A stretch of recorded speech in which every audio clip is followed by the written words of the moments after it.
क्या आपने कभी सोचा है कि कोई किताब सिर्फ कागज और स्याही नहीं हो सकती, कि उसके शब्दों में कुछ और भी हो सकता है, कुछ ऐसा जो आपको अंदर खींच ले, आपकी दुनिया और उसकी दुनिया के बीच की दीवार को तोड़ दे।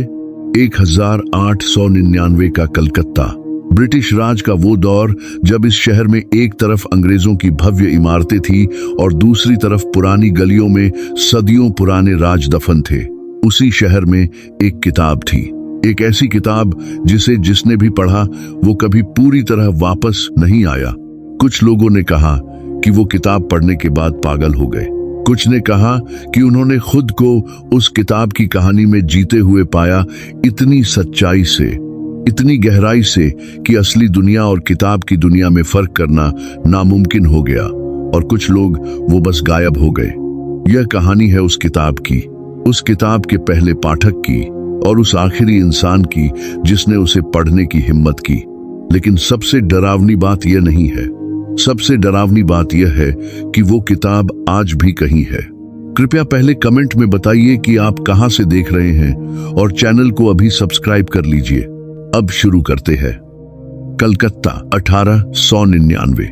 उस साल कलकत्ता दो दुनियाओं में बंटा हुआ था। एक तरफ थी अंग्रेजों की कलकत्ता, चौड़ी सड़कें, बड़े बंगले, गैस की रोशनी में नहाए हुए बाजार, और दूसरी तरफ थी असली कलकत्ता, तंग गलियां, पुरानी हवेलियां और उन गलियों में छिपे हुए वो राज जिन्हें कोई अंग्रेज कभी नहीं समझ सकता था। कॉलेज स्ट्रीट, किताबों की वो गली जो आज भी कलकत्ता की पहचान है। 1899 में यह गली किताबों की दुकानों से भरी हुई थी, पुरानी, नई, हिंदी, बांग्ला, उर्दू, अंग्रेजी, हर तरह की किताबें। लेकिन उस गली के सबसे आखिरी कोने में एक दुकान थी जो बाकी सबसे अलग थी। दुकान का नाम था मित्र पुस्तक भंडार। मालिक था षष्ठी प्रसाद मित्र, 60 साल का एक बुजुर्ग जो पिछले 30 सालों से उस दुकान में बैठा था। वो कम बोलता था, कम हंसता था। ग्राहक आते, किताब मांगते, वो देता, बस। लेकिन उस दुकान में एक शेल्फ थी जो हमेशा बंद रहती थी। पीछे की दीवार पर एक पुरानी लकड़ी की शेल्फ जिस पर एक मोटा काला पर्दा पड़ा रहता था। कोई भी ग्राहक उस पर्दे के पीछे नहीं देख सकता था। जिसने भी पूछा, षष्ठी प्रसाद ने एक ही जवाब दिया, वो किताबें बिकाऊ नहीं है। नवंबर 1899 में उस दुकान में एक नया ग्राहक आया। नाम था अरविंद चट्टोपाध्याय, 28 साल का, कलकत्ता विश्वविद्यालय में दर्शन शास्त्र का प्राध्यापक। पढ़ने का शौक इतना था कि तनख्वाह का आधा हिस्सा किताबों पर खर्च हो जाता था। वो उस दुकान में पहले भी आ चुका था, लेकिन उस दिन पहली बार उसकी नजर उस बंद शेल्फ पर गई। उसने षष्ठी प्रसाद से पूछा, उस पर्दे के पीछे क्या है? षष्ठी प्रसाद ने नजरें उठाई, अरविंद को ऊपर से नीचे देखा, फिर बोले, किताबें। कैसी किताबें? जो आपके काम की नहीं है। अरविंद मुस्कुराया, यह आप कैसे जानते हैं? षष्ठी प्रसाद ने कोई जवाब नहीं दिया। अरविंद उस दिन चला गया, लेकिन अगले दिन वापस आया, और उसके अगले दिन भी। हर बार वो उस बंद शेल्फ के बारे में पूछता और षष्ठी प्रसाद मना कर देता। 7वें दिन षष्ठी प्रसाद ने कुछ अलग किया। उन्होंने पर्दा हटाया। शेल्फ में सिर्फ एक किताब थी, पुरानी, काली जिल्द, कोई नाम नहीं, कोई लेखक नहीं, बस एक किताब। अब जो देखने में इतनी साधारण थी कि अरविंद को हैरानी हुई कि इसे इतनी सावधानी से क्यों छिपाया गया था। उसने हाथ बढ़ाया। षष्ठी प्रसाद ने कहा, रुकिए। अरविंद रुका। षष्ठी प्रसाद ने आंखों में देखकर कहा, यह किताब एक बार शुरू की तो बंद नहीं होगी, और जब बंद होगी तब तक बहुत देर हो चुकी होगी। अरविंद ने सोचा, यह बूढ़ा बस नाटक कर रहा है, किताब बेचने का तरीका है। उसने किताब उठा ली।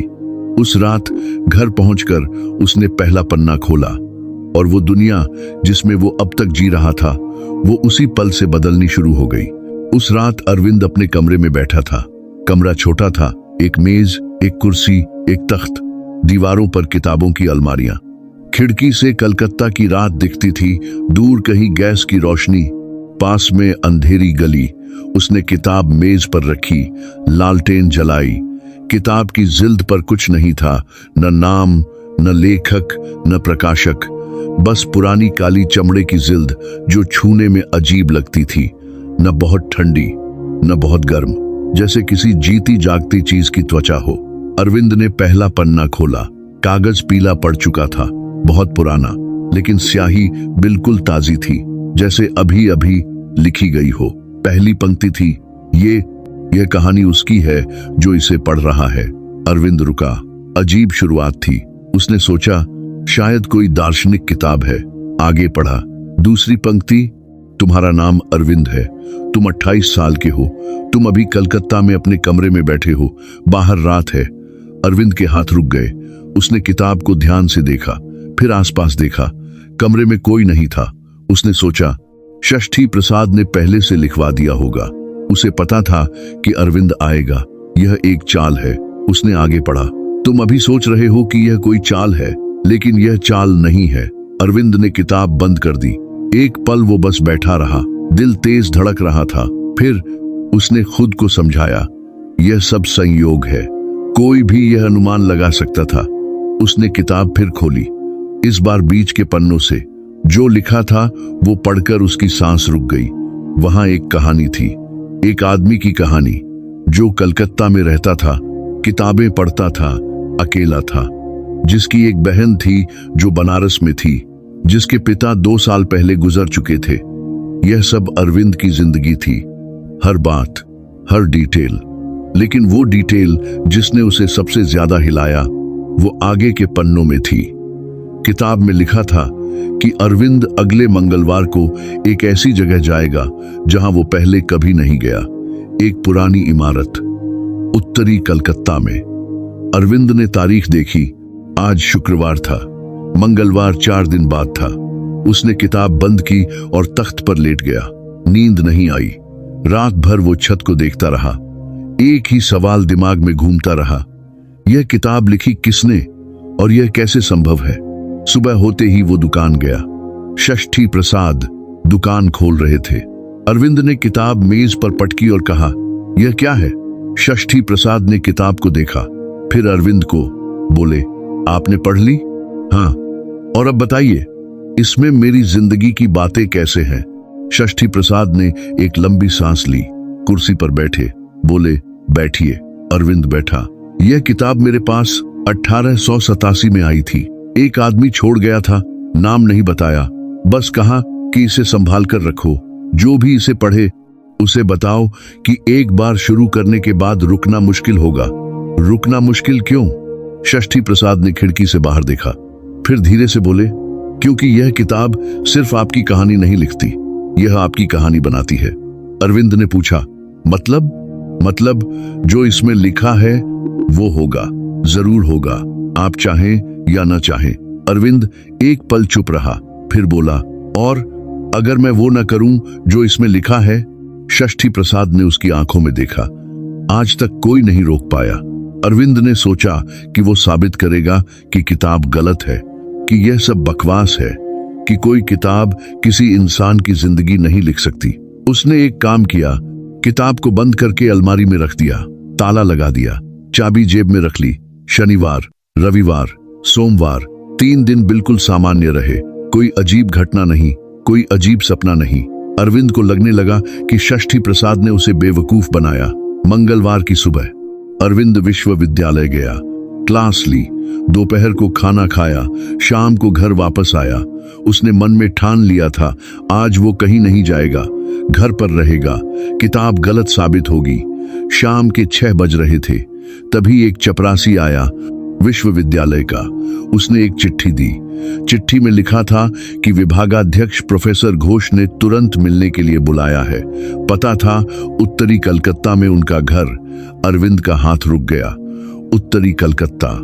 उसने चपरासी से पूछा, प्रोफेसर घोष का घर कैसी इमारत है? चपरासी ने कहा, पुरानी बड़ी इमारत है साहब, बहुत पुरानी। अरविंद के रोंगटे खड़े हो गए।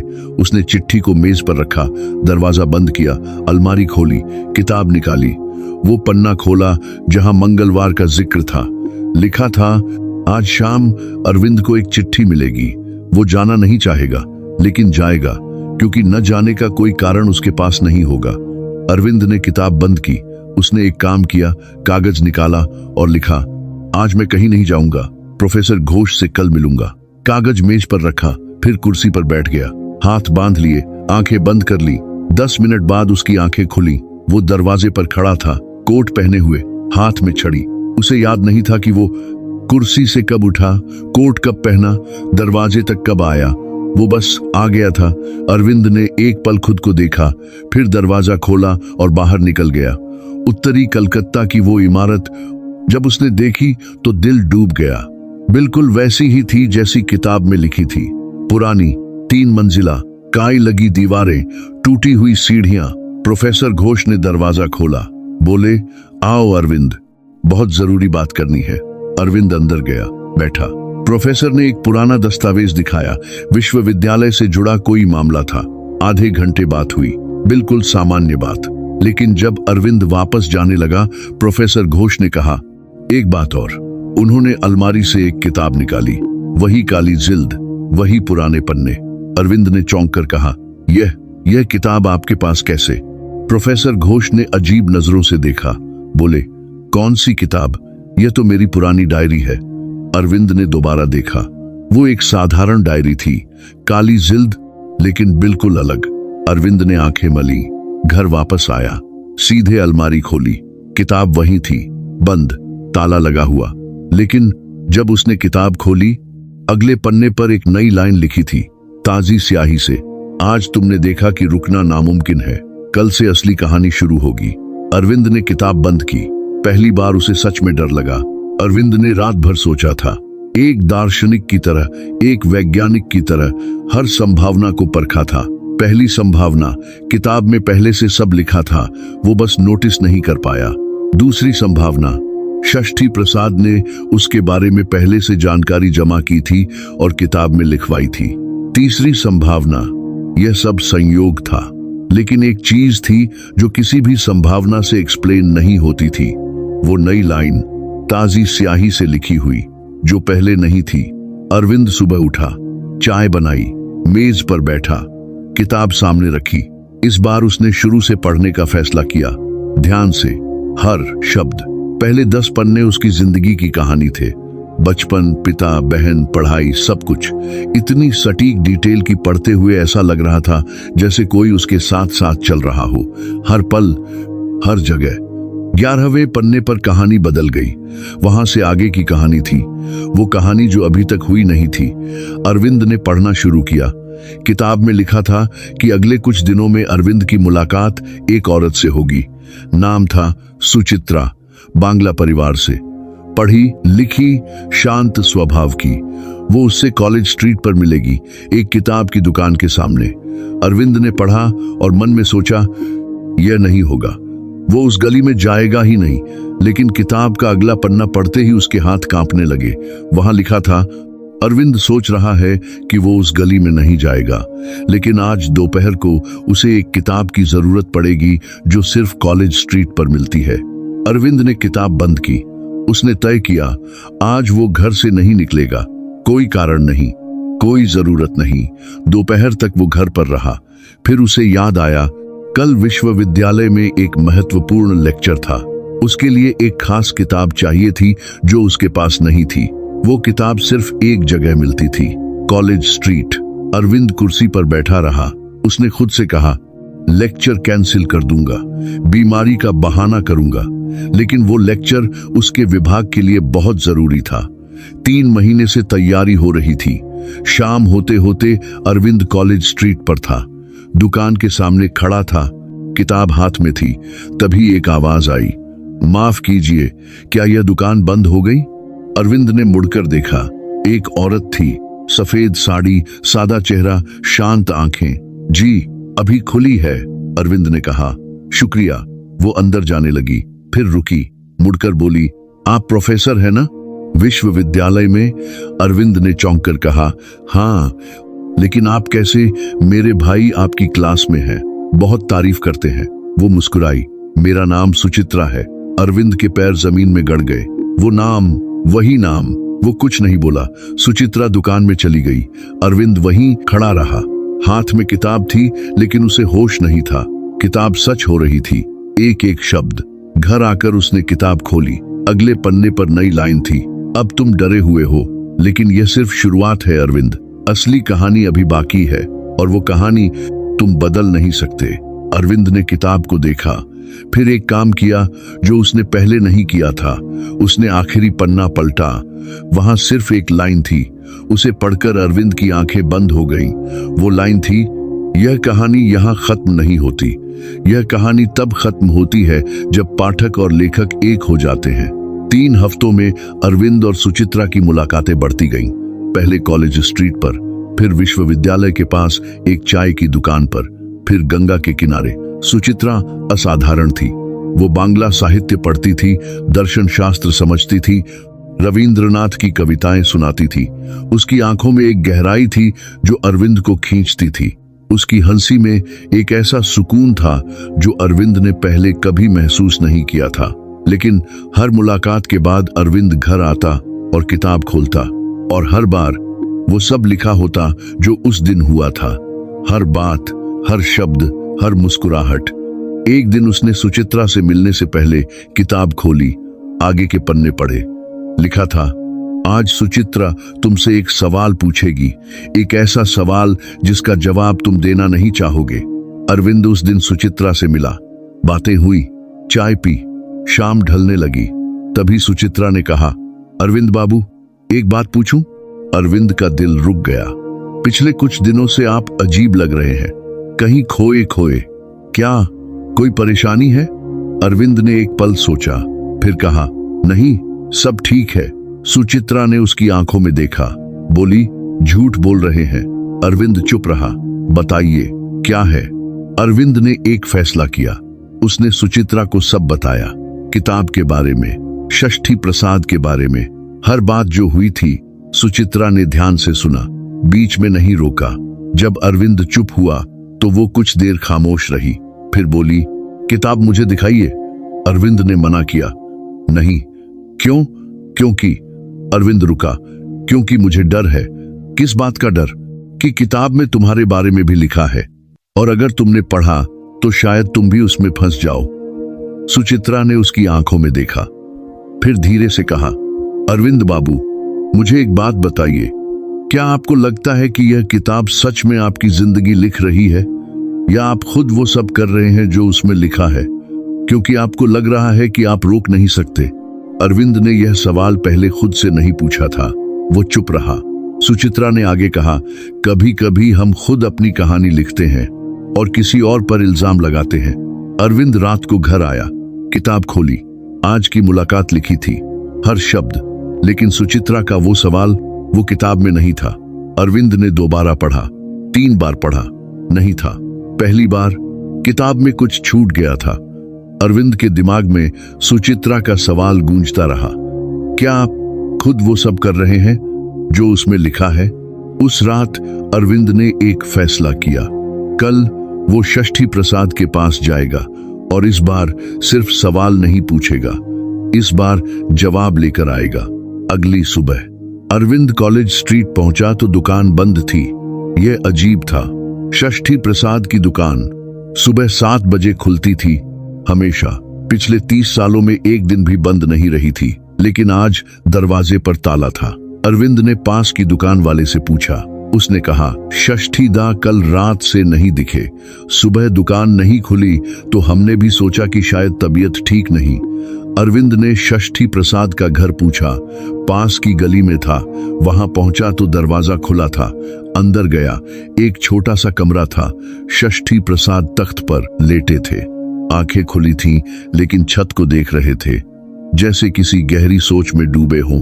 अरविंद ने कंधा हिलाया, षष्ठी बाबू। उन्होंने धीरे धीरे नजर घुमाई, अरविंद को देखा। एक पल कुछ नहीं बोले, फिर बोले, तुम आ गए, आप ठीक हैं? षष्ठी प्रसाद उठकर बैठ गए। उनका चेहरा थका हुआ था, आंखों में एक अजीब सी बेचैनी थी। बोले, बैठो, बहुत कुछ बताना है। अरविंद बैठा।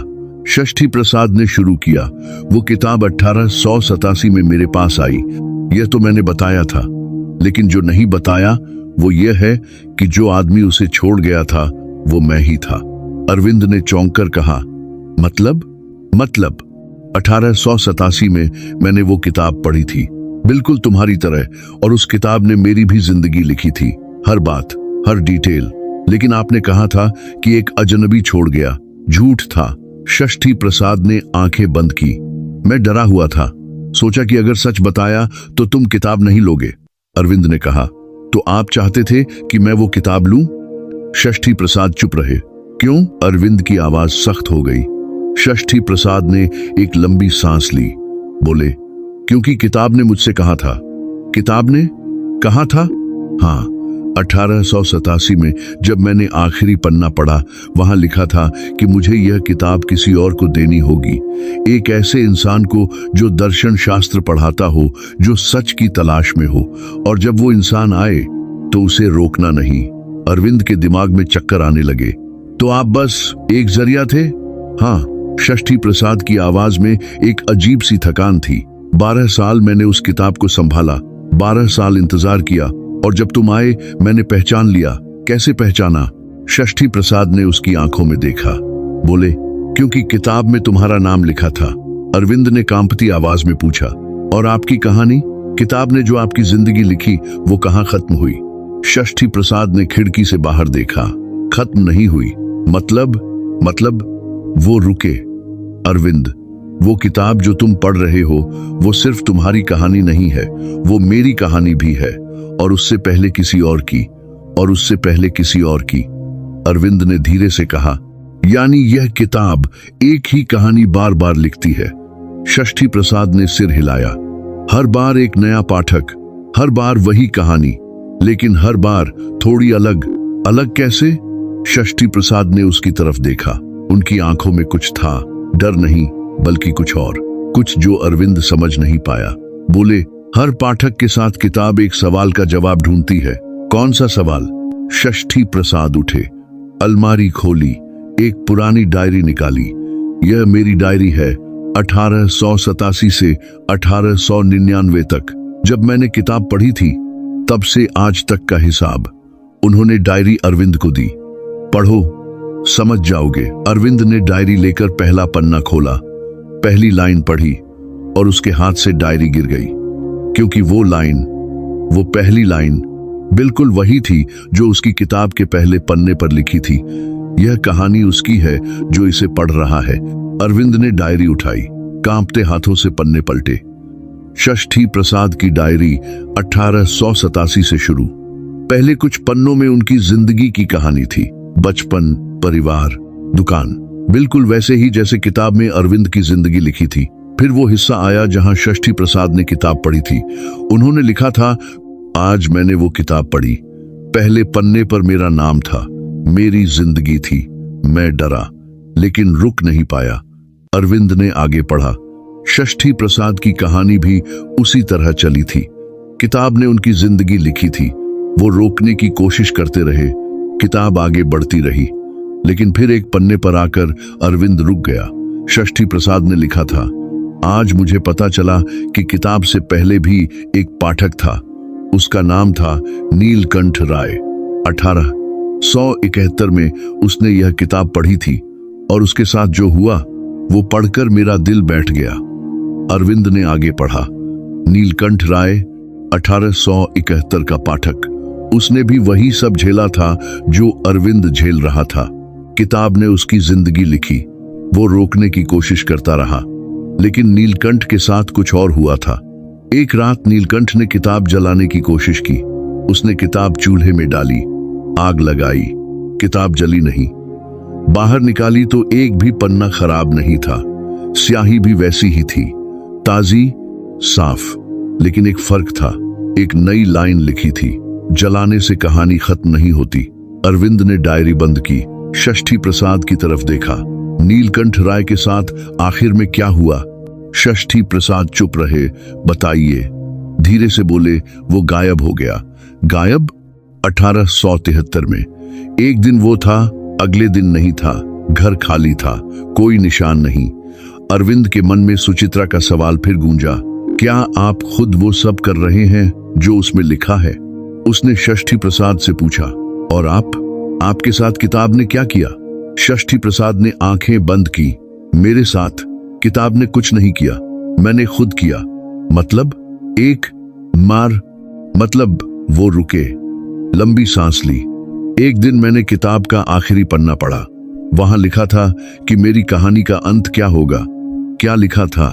षष्ठी प्रसाद की आंखें खुली, उनमें एक अजीब सी शांति थी। लिखा था कि मैं वो आदमी बनूंगा जो अगले पाठक को किताब देगा, और उसके बाद मेरी कहानी खत्म। खत्म मतलब खत्म। उन्होंने अरविंद की आंखों में देखा। जिस दिन तुमने किताब ली, उसी रात मुझे पहली बार ऐसा लगा जैसे मैं धीरे धीरे मिट रहा हूं।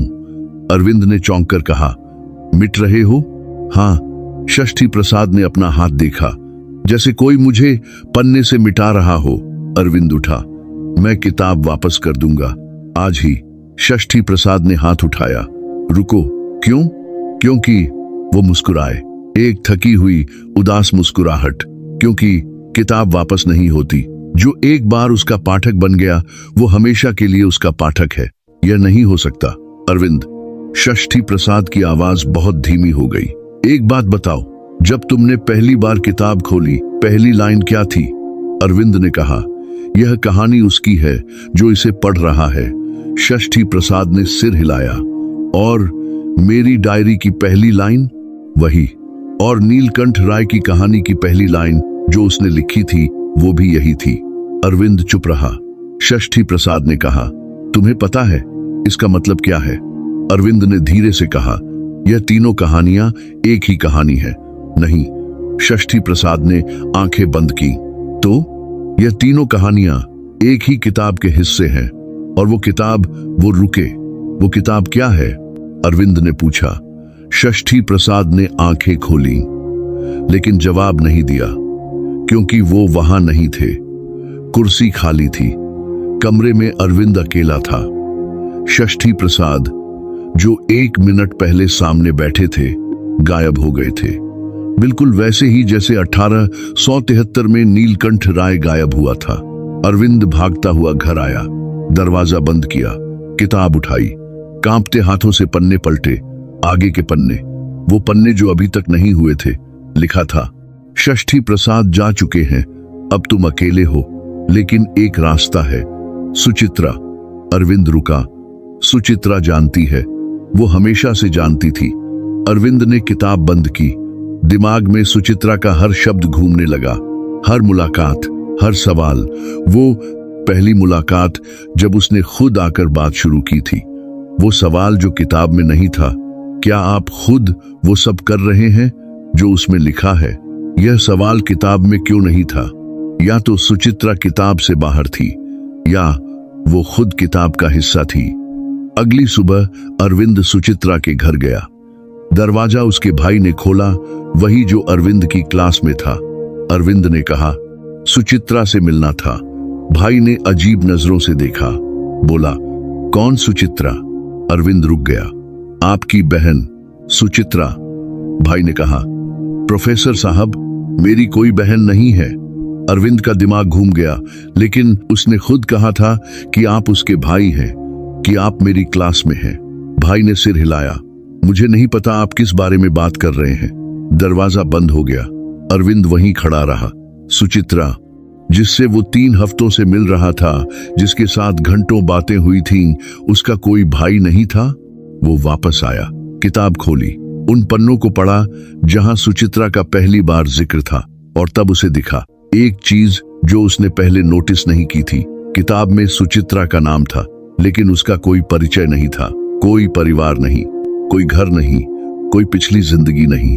बस सुचित्रा थी, जैसे वो कहीं से आई ही नहीं थी, जैसे वो बस प्रकट हुई थी। अरविंद ने आगे के पन्ने पढ़े। सुचित्रा किताब की नहीं है, सुचित्रा तुम्हारी है, तुमने उसे बनाया है। अरविंद ने पढ़ा और दोबारा पढ़ा। जो पाठक किताब पढ़ता है, वो सिर्फ कहानी नहीं पढ़ता, वो कहानी में जीने लगता है। और जब वो कहानी में पूरी तरह डूब जाता है, तो उसका दिमाग उन चीजों को भी बनाने लगता है जो किताब में नहीं है। सुचित्रा तुम्हारे दिमाग की बनाई हुई है, वो असली नहीं है। अरविंद की आंखें बंद हो गईं। सुचित्रा असली नहीं है, लेकिन वो इतनी रियल कैसे थी? उसकी हंसी, उसकी आवाज, उसका स्पर्श, जब उसने एक बार अरविंद की कलाई थामी थी, वो सब, क्या वो सब उसके दिमाग ने बनाया था? अरविंद उठा, बाहर गया, कॉलेज स्ट्रीट गया। उस जगह जहां पहली बार सुचित्रा मिली थी, वो वहां थी, उसी जगह, उसी तरह खड़ी। अरविंद उसके पास गया, बोला, तुम कौन हो? सुचित्रा ने मुस्कुराकर कहा, यह सवाल तुमने पहले क्यों नहीं पूछा? बताओ। सुचित्रा ने उसकी आंखों में देखा, फिर धीरे से कहा, अरविंद, एक सवाल पूछूं? क्या? अगर मैं असली नहीं हूं तो यह बातचीत कैसे हो रही है? अरविंद चुप रहा। और अगर मैं तुम्हारे दिमाग की बनाई हूं तो वो सवाल जो मैंने पूछा था, जो किताब में नहीं था, वो कैसे आया? अरविंद के पास जवाब नहीं था। सुचित्रा ने कहा, शायद किताब गलत है, शायद तुम गलत हो, शायद। वो रुकी। शायद असली और नकली का फर्क उतना साफ नहीं है जितना तुम सोचते हो। अरविंद ने कहा, मुझे सच बताओ। सुचित्रा ने एक पल देखा, फिर बोली, ठीक है, सच यह है कि मैं इस कहानी में तुमसे पहले से हूं। नीलकंठ के वक्त भी थी, षष्ठी प्रसाद के वक्त भी, हर पाठक के साथ। तो तुम किताब का हिस्सा हो? नहीं। सुचित्रा की आवाज बदल गई। मैं किताब की लेखिका हूं। शब्द हवा में लटक गए। मैं किताब की लेखिका हूं। अरविंद ने सुचित्रा को देखा, वही चेहरा, वही आंखें, वही शांत मुस्कुराहट, लेकिन अब उन आंखों में कुछ और था, एक गहराई जो पहले नहीं दिखी थी, जैसे किसी ने पर्दा हटा दिया हो। अरविंद ने कहा, यह नामुमकिन है। क्यों? क्योंकि वो किताब सैकड़ों साल पुरानी है। और तुम? मैं क्या हूं? सुचित्रा ने पूछा। अरविंद के पास जवाब नहीं था। सुचित्रा ने कहा, बैठो, सुनो। दोनों पास की एक सीढ़ी पर बैठ गए। कॉलेज स्ट्रीट की भीड़ उनके आसपास चलती रही, लेकिन जैसे वो दोनों किसी और दुनिया में थे। सुचित्रा ने बोलना शुरू किया, यह किताब मैंने नहीं लिखी, उस अर्थ में जिस अर्थ में तुम सोच रहे हो। मैंने कलम नहीं उठाई, स्याही नहीं डाली। यह किताब खुद लिखी जाती है, हर पाठक के साथ, हर बार नई। तो तुम्हारा क्या काम है? मेरा काम है पाठक को वो सवाल पूछना जो किताब नहीं पूछ सकती। अरविंद ने कहा, कौन सा सवाल? सुचित्रा ने उसकी आंखों में देखा। क्या तुम्हारी जिंदगी तुम जी रहे हो या कोई और तुम्हारे लिए लिख रहा है? अरविंद ने धीरे से कहा, यही वो सवाल है जो किताब में नहीं था। हाँ, सुचित्रा ने कहा, क्योंकि यह सवाल किताब नहीं पूछ सकती। किताब सिर्फ लिख सकती है वो जो होगा, लेकिन यह सवाल सिर्फ एक इंसान दूसरे इंसान से पूछ सकता है। अरविंद ने कहा, और नीलकंठ, षष्ठी प्रसाद, उनसे भी तुमने यही सवाल पूछा था? हाँ। और उन्होंने क्या जवाब दिया? सुचित्रा चुप रही। बताओ। नीलकंठ ने जवाब नहीं दिया। वो डर गया, भागने की कोशिश की, किताब जलाने की कोशिश की। सुचित्रा की आवाज में एक उदासी आई, और जो किताब से भागता है वो किताब के अंदर चला जाता है, हमेशा के लिए गायब हो जाता है। हाँ, वो किताब का हिस्सा बन जाता है, उसकी कहानी किताब में दफन हो जाती है। अरविंद ने पूछा, और षष्ठी प्रसाद? उन्होंने स्वीकार कर लिया। उन्होंने कहा, ठीक है, मेरी कहानी किताब में है, मैं अगले पाठक का इंतजार करूंगा। सुचित्रा ने कहा, इसीलिए वो 12 साल रुके, इसीलिए वो मिटते गए धीरे धीरे। जब तुमने किताब ली, उनका काम खत्म हो गया। अरविंद ने कहा, और मेरे लिए क्या है? सुचित्रा ने उसकी तरफ देखा। तुम्हारे लिए एक तीसरा रास्ता है। कौन सा? वो रास्ता जो नीलकंठ ने नहीं लिया, जो षष्ठी प्रसाद नहीं ले सके। क्या है वो रास्ता? सुचित्रा ने कहा, किताब को खत्म करो। कैसे? आखिरी पन्ने पर जो लिखा है वो पढ़ो, लेकिन इस बार सिर्फ पढ़ो मत, जवाब दो। अरविंद ने कहा, आखिरी पन्ने पर लिखा है, यह कहानी तब खत्म होती है जब पाठक और लेखक एक हो जाते हैं। हाँ, इसका मतलब क्या है? सुचित्रा ने एक पल रुककर कहा, इसका मतलब है जब तुम यह मान लो कि तुम्हारी जिंदगी की कहानी तुम खुद लिख रहे हो, कोई किताब नहीं, कोई और नहीं, सिर्फ तुम। अरविंद ने कहा, लेकिन किताब ने सब सच लिखा क्योंकि तुमने उसे सच होने दिया। सुचित्रा की आवाज तेज हो गई। हर बार जब किताब ने कुछ लिखा, तुमने मान लिया कि वो होगा, और इसीलिए हुआ। नीलकंठ ने भी यही किया, षष्ठी प्रसाद ने भी। तो किताब में कुछ नहीं था? किताब में सब था, लेकिन सिर्फ तब तक जब तक तुम उसे मानते रहे। अरविंद चुप हो गया। दिमाग में सब कुछ घूम रहा था, हर घटना, हर पल। वो मंगलवार जब वो कॉलेज स्ट्रीट गया था, क्या वो सच में मजबूर था या उसने खुद चुना था? उसने सुचित्रा से पूछा, और तुम सच में कौन हो? सुचित्रा मुस्कुराई। मैं वो हूं जो हर पाठक के दिमाग में होती है, वो आवाज जो कहती है कि रुको, सोचो, सवाल पूछो। कभी कभी वो आवाज किसी इंसान की शक्ल ले लेती है। तो तुम असली नहीं हो? और तुम? सुचित्रा ने पलटकर पूछा, क्या तुम असली हो अगर तुम्हारी पूरी जिंदगी एक किताब लिख रही है? अरविंद के पास जवाब नहीं था। सुचित्रा उठी, जाने लगी। अरविंद ने कहा, रुको, एक आखिरी सवाल। वो रुकी। अगर मैंने किताब को खत्म कर दिया तो क्या तुम भी चली जाओगी? सुचित्रा ने मुड़कर देखा। उसकी आंखों में एक ऐसी उदासी थी जो शब्दों में नहीं आ सकती। वो बोली, हाँ। फिर अरविंद बोला, लेकिन तुम आजाद हो जाओगे। वो चली गई। अरविंद वहीं बैठा रहा, अकेला, कॉलेज स्ट्रीट की भीड़ में। एक सवाल दिमाग में था, क्या वो किताब खत्म करना चाहता है? उस रात अरविंद अपने कमरे में बैठा था। किताब सामने मेज पर थी, लालटेन जल रही थी। बाहर कलकत्ता की रात थी। दूर कहीं घंटी बज रही थी, पास में कुत्ते भौंक रहे थे। लेकिन कमरे में बस एक ही चीज थी, वो किताब और अरविंद। उसने बहुत देर सोचा। सुचित्रा की बातें, षष्ठी प्रसाद का गायब होना, नीलकंठ की कहानी, और वो एक सवाल जो दिमाग में घूमता रहा, क्या मेरी जिंदगी में जी रहा हूं या कोई और लिख रहा है? आधी रात को अरविंद ने किताब उठाई, आखिरी पन्ना खोला। वही लाइन थी जो पहले पढ़ी थी, यह कहानी तब खत्म होती है जब पाठक और लेखक एक हो जाते हैं।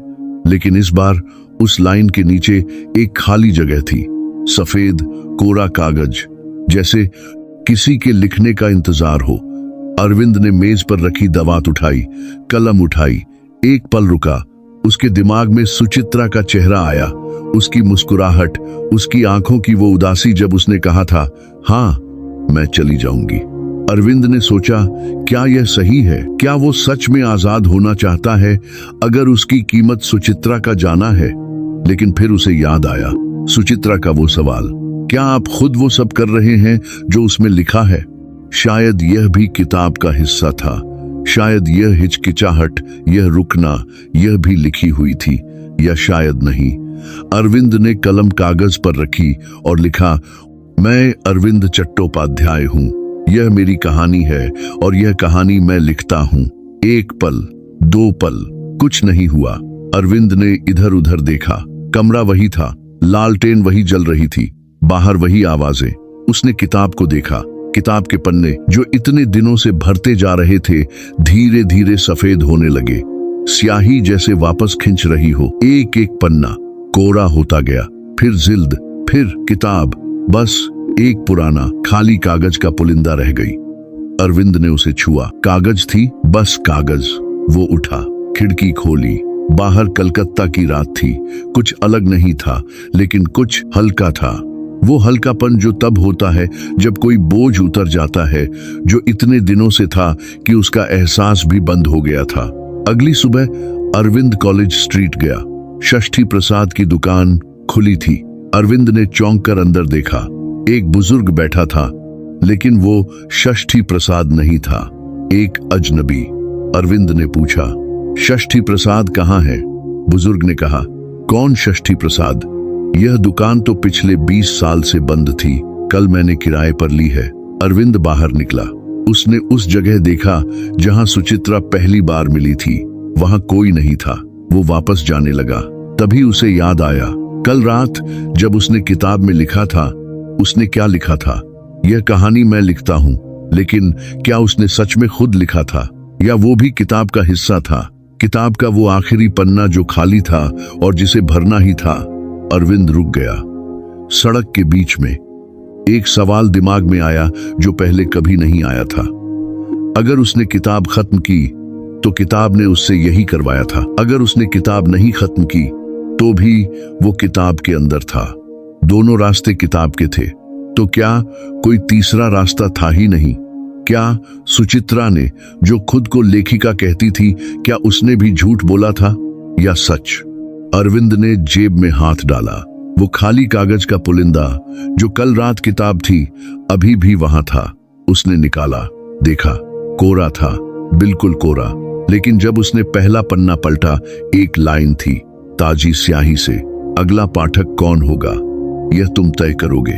अरविंद ने कागज को देखा, फिर सड़क को देखा, फिर उस दुकान को जहां एक नया बुजुर्ग बैठा था, और अरविंद के चेहरे पर पहली बार एक मुस्कुराहट आई। वो मुस्कुराहट जो षष्ठी प्रसाद के चेहरे पर थी। वो थकी हुई, उदास, जानी बूझी मुस्कुराहट